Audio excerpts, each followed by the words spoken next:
4월 9일 목요일 새벽입니다. 오늘 기도하실 말씀은 여호수아 7장 1절에서 11절까지입니다. 그 중에 1절 봉독합니다. 이스라엘 자손들이 온전히 바친 물건으로 말미암아 범죄하였으니 이는 유다지파 세라의 증손 삽디의 손자 갈미의 아들 아간이 온전히 바친 물건을 가졌습니다. 여호와께서 이스라엘 자손들에게 진노하시니라.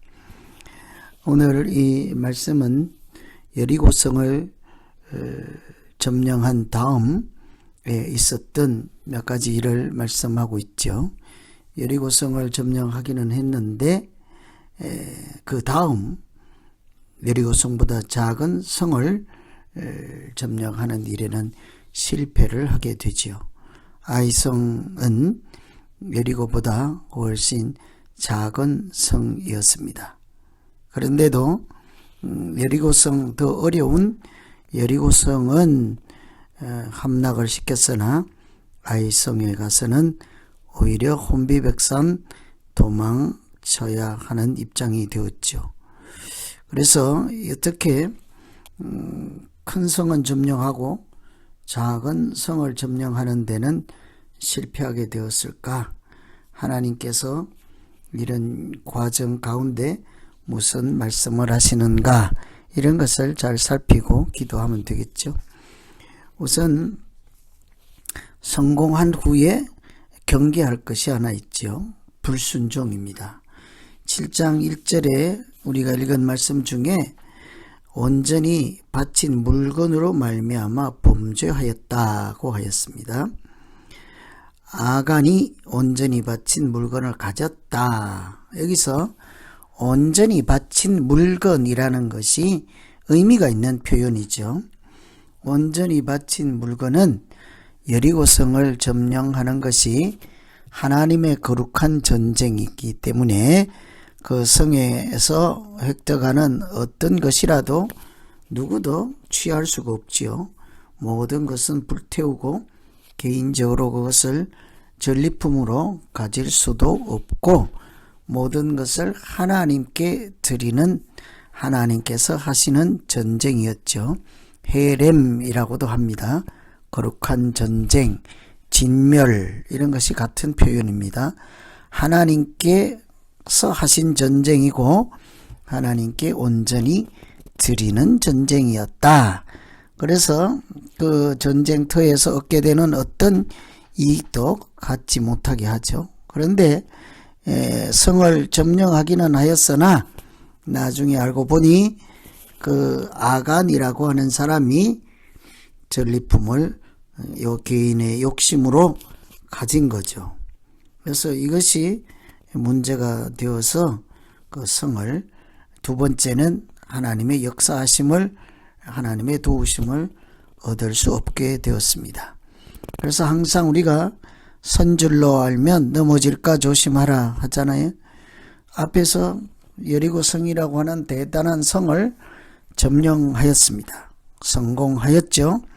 그러나 가장 주의할 때가 성공한 뒤 바로 다음이죠. 항상 고비를 한번 넘고 나면 이제 됐다 하고 마음을 풀어놓기가 쉽습니다. 그래서 그 여리고성을 점령했을 때 어떻게 하나님께서 말씀하시고 어떻게 해서 이겼는지를 생각하며 하나님 말씀대로 하나님께 바치는 거룩한 전쟁으로서 잘 마무리를 하여야 했죠. 그런데 아간은 개인적인 욕심으로 그 말씀에 불순종해서 자기 욕심을 차려서 물건을 취하게 된 거죠.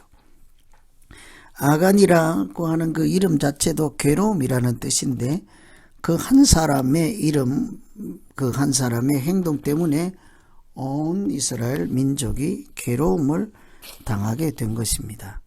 싸움에 이기고 나서도 앞으로의 길을 더 어렵게 만들 수도 있고 한번 하나님의 도우심을 잊고 이렇게 큰 은혜를 입었다고 해서 그 다음부터 마음대로 해도 되는 것이 아니죠. 그래서 항상 성공하고 은혜를 받고 하나님의 구원을 받고 하나님의 역사하심을 만난 바로 그때가 가장 경계하고 깨어서 기도할 때입니다. 오늘 이런 것을 생각하며 성공한 후에 오히려 실패하지 않도록 불순종하지 않도록 우리의 마음을 지켜 주시옵소서. 이렇게 기도하면 되겠습니다. 두 번째는 성공한 다음 또 한번 주의할 것은 교만, 경계해야 되겠죠. 이 3절에 보시면 여호수아에게로 돌아와 그에게 이르되 백성을 다 올라가게 하지 말고 2-3천 명만 올라가서 아이를 치게 하소서. 그들은 소수이니 모든 백성을 그리로 보내어 수고롭게 하지 마소서. 아이성에도 여리고성과 같이 정탐꾼을 보냈습니다. 정탐꾼을 다녀온 사람들이 그곳에 병력이 얼마 없다. 그러니 우리도 전력을 다할 필요 없습니다. 2-3천 명만 보내도 쉽게 정복할 수 있습니다. 이 여호수아는 하나님께 묻지도 않고 정탐꾼이 한 그 말만 믿고 나가지 않습니까? 이 과거에 가나안 땅 정탐했을 때도 10명이나 못 간다, 안 간다, 가면 안 된다 해도 그때 모세가 누구의 얘기를 듣습니까? 10명 이야기가 아니고 소수이라도 2명 이야기를 듣잖아요. 하나님이 함께 하신다. 그래서 이 사실은 정탐꾼을 통해서 들을 때도 사실은 그 정탐꾼 뒤에 계시는 하나님의 소리를 듣는 것이 중요하죠.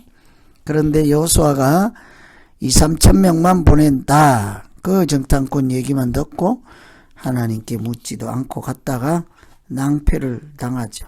혼비백산에서 주랭락을 치는 실패하고 말죠. 패배를 하였습니다.